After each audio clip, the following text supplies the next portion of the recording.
السلام علیکم ورحمۃ اللہ وبرکاتہ۔ حضرت صالح علیہ السلام قوم سمود کی طرف نبی بنا کر بھیجے گئے۔ آپ نے جب قوم سمود کو خدا کا فرمان سنا کر ایمان کی دعوت دی تو اس سرکش قوم نے آپ سے یہ معجزہ طلب کیا کہ آپ اس پہاڑ کی چٹان سے ایک گابھن اونٹنی نکالیں جو خوب فربا اور ہر قسم کی عیوب و نقائص سے پاک ہو۔ چنانچہ آپ نے چٹان کی طرف اشارہ فرمایا تو وہ فوراً ہی پھٹ گئی اور اس میں سے ایک نہایت ہی خوبصورت و تندرست اور خوب بلند قامت اونٹنی نکل پڑی جو گابھن تھی، اور نکل کر اس نے ایک بچہ بھی جنا، اور یہ اپنے بچے کے ساتھ میدانوں میں چرتی پھرتی رہی۔ اس بستی میں ایک ہی تالاب تھا جس میں پہاڑوں کے چشموں سے پانی گر کر جمع ہوتا تھا۔ آپ نے فرمایا کہ اے لوگوں، دیکھو یہ معجزہ کی اونٹنی ہے، ایک روز تمہارے تالاب کا سارا پانی یہ پی ڈالے گی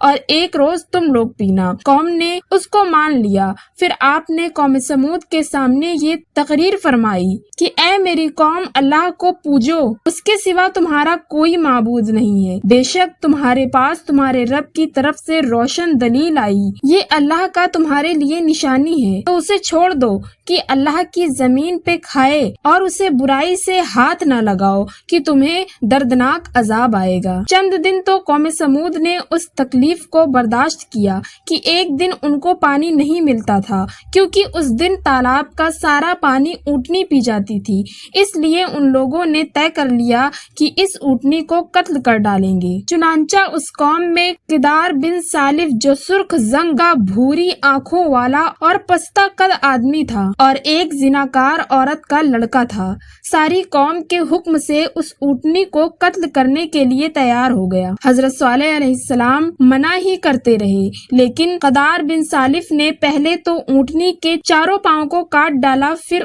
اس کو ذبح کر دیا، اور انتہائی سرکش کے ساتھ حضرت صالح علیہ السلام سے بے ادبانہ گفتگو کرنے لگا۔ چنانچہ خداوند قدوس کا ارشاد ہے کہ پس ناکہ کی کونچیں کاٹ دی اور اپنے رب کی حکم کی سرکش کی، اور بولے اے صالح، ہم پر لے آؤ جس کا تم وعدہ دے رہے ہو اگر تم رسول ہو۔ قوم سمود کی اس شرکس پر عذاب خداوندی کا ظہور اس طرح ہوا کہ پہلے ایک زبردست چنگاڑ کی خوفناک آواز آئی، پھر شدید زلزلہ آیا جس سے پوری آبادی اتھل پتھل ہو کر چکنا چور ہو گئی، تمام عمارتیں ٹوٹ پھوٹ کر تہس نہس ہو گئی، اور قوم سمود کا ایک ایک آدمی گھٹنوں کے بل اوندھا گر کر مر گیا۔ قرآن مجید نے فرمایا تو انہیں زلزلے نے پکڑ لیا تو صبح کو اپنے گھروں میں اوندھے رہ گئے، تو صالح علیہ السلام نے ان سے منہ پھیرا۔ حضرت صالح علیہ السلام نے جب دیکھا کہ پوری بستی زلزلوں کے جھٹکوں سے تباہ و برباد ہو کر اینٹ پتھروں کا ڈھیر بن گئی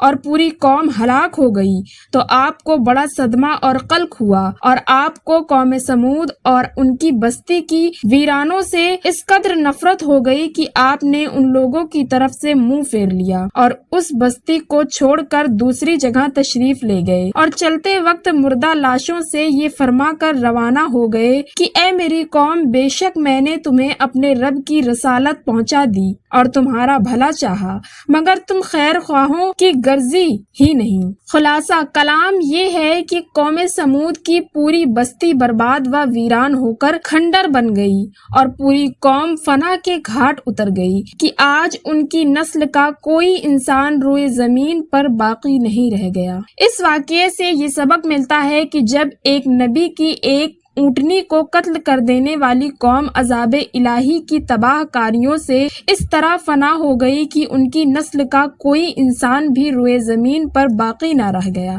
تو جو قوم اپنی نبی کی آل اولاد کو قتل کر ڈالے گی، بھلا وہ عذاب الہی کے قہر سے کب اور کس طرح محفوظ رہ سکتی ہے؟ چنانچہ تاریخ شاہد ہے کہ کربلا میں اہل بیت نبوت کو شہید کرنے والے یزیدی کوفیوں اور شامیوں کا یہی حشر ہوا کہ مختار بن عبید کے دور حکومت میں یزیدیوں کا بچہ بچہ قتل کر دیا گیا، اور ان کے گھروں کو تاخت و تاراج کر کے ان پر گدھوں کے ہل چلائے گئے، اور آج روئے زمین پر ان یزیدیوں کی نسل کا کوئی ایک بچہ بھی باقی نہیں۔ امید ہے کہ آج کی ویڈیو آپ کو پسند آئی آئی ہوگی۔ اگر آپ کو یہ ویڈیو اچھی لگی تو اسی طرح کی ویڈیو دیکھنے کے لیے ہمارے اس چینل کو ضرور سبسکرائب کیجیے۔ ملتے ہیں اگلی ویڈیو میں، تب تک کے لیے اللہ حافظ۔